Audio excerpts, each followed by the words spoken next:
Nice talking to talk. Yes, I'm your host, Mike Nice, the nicest kid around. Today we have my first guest, G Money, the Prince from Hot 937. Thank you for coming on. Mike not nice a problem, talking. Man. Such a pleasure. I appreciate it. Definitely.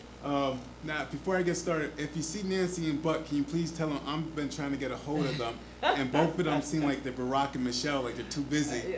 Listen, man, I work with them and I hardly see them, man. So. All right, but I'm glad that you're here on the Mike Nice Talking to Talk. You guys probably hear the G Money the Prince on the weekdays, you know, MCing on it, but especially on Sundays, Urban Voices. He's one of the co-producers and the adults by their names. Then I think, you know, that's not a lack of respect, but that's just, you know, different flow of society, you know? As time changes, of course, other things change as well. Exactly. One thing that I said during that show when that person brought that up was the fact that a lot of people, even if you try and greet them that way. Right. Say if I wanted to introduce myself to you, I'd be like, yeah, Mr. Howard, you know, nice to meet you. Exactly. And you might not be like, oh, don't call me Mr. Howard, that's my father. Yep, you know what I mean? Because you got to realize that parents are getting younger now. Yes. Kids are having kids. Right. And unfortunately, people don't really want to be grown. Right. Nobody wants to be old. Right. Like, when's the last time you heard somebody call somebody grandma? Exactly. Like, grandmothers don't even want to be grandmothers because it seems like it's a quote-unquote old name.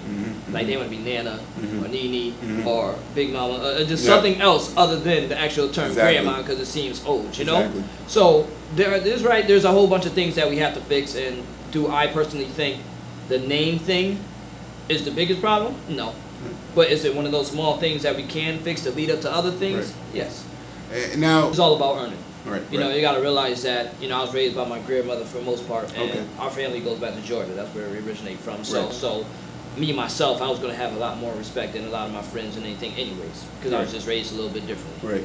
You know, but for me, myself, I say everything from respect starts in the beginning. You got to teach these kids from the birth. You got to catch them right away. Right. You know, let them know right from wrong. Right. And respect is a big thing. Yeah, and I told DJ Rex this, and I told TC Brantley when he came on my show.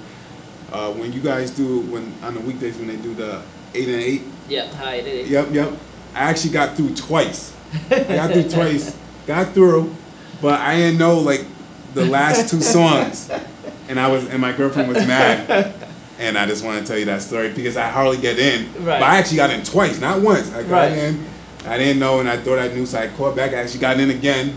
Oh, you got in twice at the same time? Yeah. And DJ Hawk, you have all these other DJs talked about this different demeanors about. You know what, the cool thing about being here from Connecticut is knowing some of these personalities before we actually became personalities. Right. Like, to give you some stories, like I knew DJ Big Man, for instance. Okay. Like, I was real cool. Cool guy. He's a real cool guy. Yeah, exactly. My girlfriend and I, we met him one time. We walked in, and we didn't have an appointment. We just walked in. And he literally said, "You guys want to come in?" Yeah. And we was like, "Whoa." And that's him. Yeah, he's cool. But go ahead, and that's him directly. And, you know, he's from, you know, Bowles Park. And my aunt had lived there, so I was always there playing with his little brother. And then just realized, like, man, this is Big Man now on the radio. But I know him since I was little. Same thing with Hawk, you know, playing basketball, as we said. Hawk went to a rival high school. You know, I went to East Hartford High. He went to Connor. So we played basketball against each other growing up, and then he went on to college, and I ended up playing against him in college as well. Larry and Magic. Exactly. So, and then now we do our thing on the radio Friday nights as well.